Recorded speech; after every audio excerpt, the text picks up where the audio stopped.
మహాభారతం ఆధారంగా వచ్చిన తెలుగు సినిమాలేంటో చూద్దాం. మహాభారతంలోని ద్రౌపది వస్త్రాపహరణ ఘట్టాన్ని ఆధారంగా చేసుకొని 1936లో లక్ష్మీ ఫిలిమ్స్ వారు ద్రౌపది మాన సంరక్షణం అనే చిత్రాన్ని నిర్మించారు. ఎన్ జగన్నాథ స్వామి దర్శకత్వంలో తెరకెక్కిన ఈ సినిమాలో పారుపల్లి సుబ్బారావు, దైతా గోపాలం, సురభి కమలాబాయి, బల్లారి రాఘవ నటించారు. మహాభారతంలో మరో మంచి పాత్ర అభిమన్యుడు. అర్జునునికి సుభద్రకు కలిగిన సంతానం అభిమన్యుడు. ద్రోణుడు రచించబడిన పద్మవ్యూహంలో చిక్కుకొని దుర్యోధన, దుశ్శాసన, కర్ణుడుల చేత సంహరింపబడతాడు. ఈ వృత్తాంతం ఆధారంగా తెలుగులో 2 సినిమాలు తెరకెక్కాయి. సాగర్ మూవీ టోన్ వారు వజీర్ భాయ్, వీడి అమీన్ల సంయుక్త దర్శకత్వంలో వీర అభిమన్యు చిత్రాన్ని తెరకెక్కించారు. 10,000 జనులు, వేలకు వేలు అశ్వములు, ప్రత్యేకముగా నిర్మించిన రథములు, ఏనుగు మొదలైన వాటితో తయారు కాబడినది అని ప్రచారం చేశారు. 1936లో వచ్చిన ఈ చిత్రంలో పులపాక వెంకటేశ్వర్లు, కాంచనమాల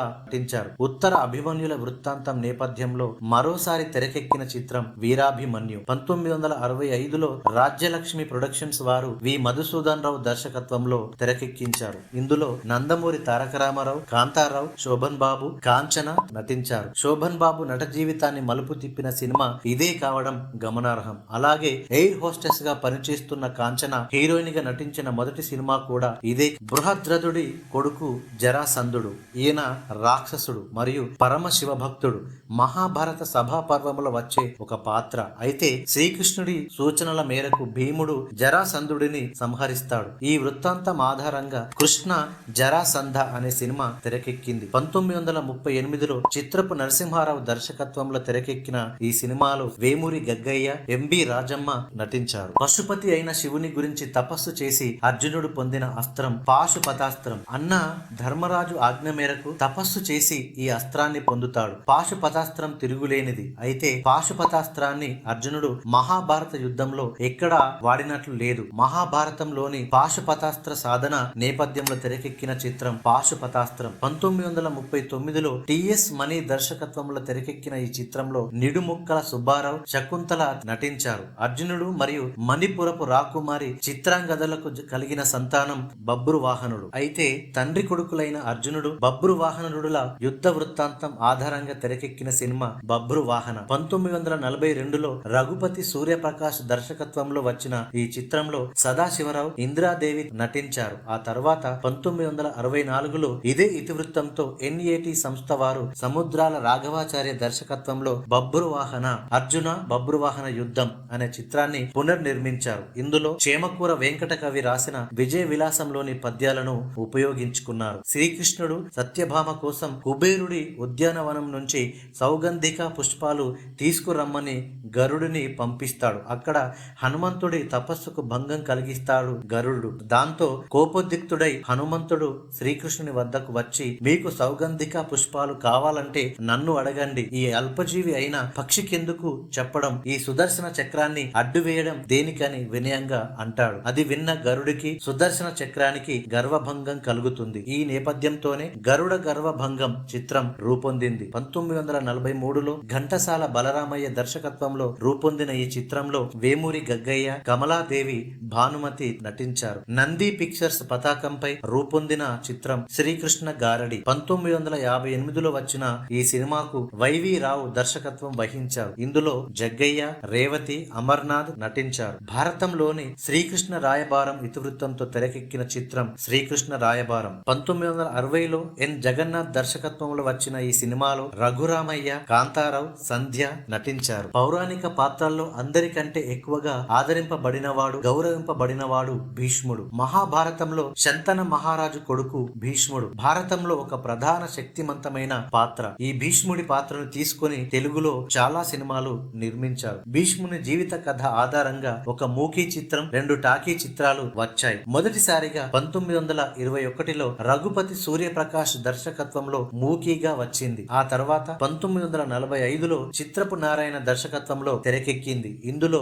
గౌరీనాథ శాస్త్రి, కృష్ణవేణి నటించారు. మళ్ళీ 1962లో బిఏ సుబ్బారావు దర్శకత్వంలో రూపొందింది. ఇందులో నందమూరి తారక రామారావు, అంజలీదేవి నటించారు. ఎన్టీఆర్ కిది 100వ సినిమా, ధూళిపాలకు మొదటి సినిమా. భారతంలో విరాట పర్వానికి ఒక ప్రత్యేకత ఉంది. తిక్కన రాసిన విరాట పర్వం ఆధారంగా నర్తనశాల అనే చిత్రం రూపొందింది. దీనికే విరాట పర్వము అని మరో పేరు. కమలాకర కామేశ్వరరావు దర్శకత్వంలో తెరకెక్కిన ఈ సినిమాలో ఎన్టీ రామారావు, సావిత్రి, ఎస్వి రంగారావు నటించారు. మళ్ళీ ఎన్టీఆర్ దర్శకత్వంలో 1979లో శ్రీమద్ విరాట పర్వం పేరుతో పునర్నిర్మించబడింది. ఇందులో ఎన్టీఆర్, వాణిశ్రీ, బాలకృష్ణ నటించారు. మహాభారతంలో వీరోచిత పాత్ర కర్ణుడు.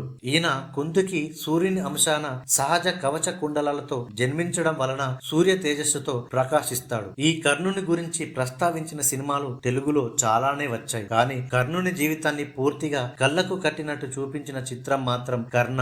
ఈ చిత్రాన్ని పద్మిని పిక్చర్స్ పతాకంపై బిఆర్ పంతులు స్వీయ దర్శకత్వంలో నిర్మించారు. ఇందులో ఎన్టీ రామారావు, శివాజీ గణేశన్, దేవిక నటించారు. ఆ తర్వాత మళ్ళీ 1977లో నందమూరి తారక రామారావు దర్శకత్వంలో దాన వీర శూర కర్ణ అనే పేరుతో పునర్నిర్మించారు. ఇందులో కర్ణ సుయోధనుల మైత్రి చిత్రించబడింది. ఈ సినిమాలో నందమూరి తారక రామారావు, హరికృష్ణ, బాలకృష్ణ, శారద, ప్రభ నటించారు. మహాభారతంలోని ఆది, సభ, అరణ్య పర్వాల ఆధారంగా తెరకెక్కిన మరో చిత్రం పాండవ వనవాసం. 1965లో మాధవి ప్రొడక్షన్స్ వారు కె కామేశ్వరరావు దర్శకత్వంలో నిర్మించారు. ఇందులో ఎన్టీ రామారావు, ఎస్వి రంగారావు, సావిత్రి నటించారు. భారత భాగవతాల ఘట్టాల సమ్మేళనంతో కూర్చబడిన కథతో తయారైన చిత్రం శ్రీకృష్ణ పాండవీయం. 1966లో నందమూరి తారక రామారావు స్వీయ దర్శకత్వంలో నిర్మించిన ఈ చిత్రంలో ఎన్టీఆర్, ఎస్ వరలక్ష్మి, నాగయ్య, గుమ్మడి వెంకటేశ్వరరావు నటించారు. శ్రీకృష్ణుడు ధర్మపదంలో నడిచే పాండవులను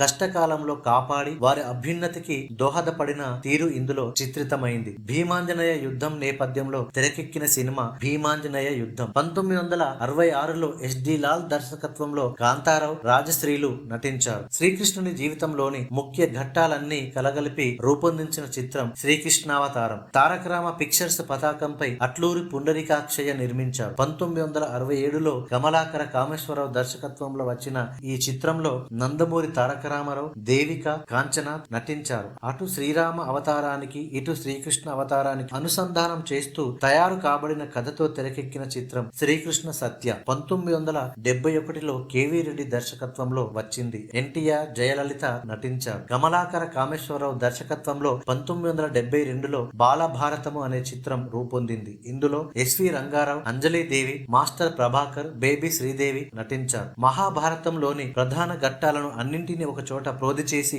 అద్భుత కథగా మలిచి నిర్మించిన చిత్రం కురుక్షేత్రం. సినిమా స్కోప్ లో తెలుగులో తీయబడిన చిత్రం ఇదే కావడం గమనార్హం. 1977లో కమలాకర కామేశ్వరరావు దర్శకత్వంలో వచ్చిన ఈ సినిమాలో కృష్ణ, శోభన్ బాబు, కృష్ణంరాజు, జమున, విజయ నిర్మల నటించారు. మహాభారతంలోని చిన్న పాత్ర ఏకలవ్యుడు. భారతంలో వచ్చే ఆది పర్వంలో ఎరుకలవాడైన ఏకలవ్యను వృత్తాంతాన్ని తీసుకొని మిగతా కథ నల్లుకొని ఏకలవ్య అనే సినిమాను నిర్మించారు. కౌముది పిక్చర్స్ పతాకంపై ఎంఎస్ రెడ్డి నిర్మించగా విజయారెడ్డి మహాభారతాన్ని సాంఘీకరించి కొన్ని చిత్రాలు మలిచిన సంఘటనలు ఉన్నాయి. శ్రీకృష్ణుడు, సుభద్రల అన్నా చెల్లెళ్ల అనుబంధంతో చండశాసనుడు, కర్ణుని కథ ఆధారంగా కటకటాల రుద్రయ్య, భారత కథను పోలిన కలియుగ మహాభారతం తదితర చిత్రాలు వచ్చాయి. అంతేకాకుండా దళపతి, చిన్ని కృష్ణుడు, మన ఊరి పాండవులు, ఘటోత్కచుడు, చంద్రవంశం లాంటి చిత్రాలు సాంఘీకరించబడిన మహాభారతానికి ప్రతిరూపాలని చెప్పవచ్చు.